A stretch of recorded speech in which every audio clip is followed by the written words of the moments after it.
कसे आहात तुम्ही सगळे. आज आहे डे 5 हिबिस्कस प्लांट ग्रोथचा. तुम्ही पाहू शकता आमची हिबिस्कस प्लांटचा बड ओपन झाला आहे चारी बाजूने. ऑलमोस्ट ते पूर्ण आणि इकडेच झालं आहे.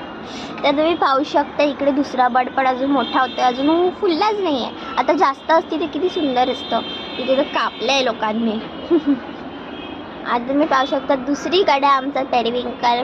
Oh my God, so pretty आहे ना. दाखवते सनलाइट मध्ये. वाव, सुंदर. हातात येते माझ्या. ओ भाई पडली. शिट. चला आता तुम्हाला वाटलं असेल एकाच फुल राहिलं पहिले. तुम्ही पाहू शकता इथे आमची हिबिस्कस प्लांट. काही जर तुम्हाला काय चेंजेस दिसत असेल तर प्लीज कॉमेंट डाऊन बिलो. आणि जर तुम्हाला आवडला असेल तर लाईक करा, शेअर करा, प्लस सबस्क्राईब पण करा.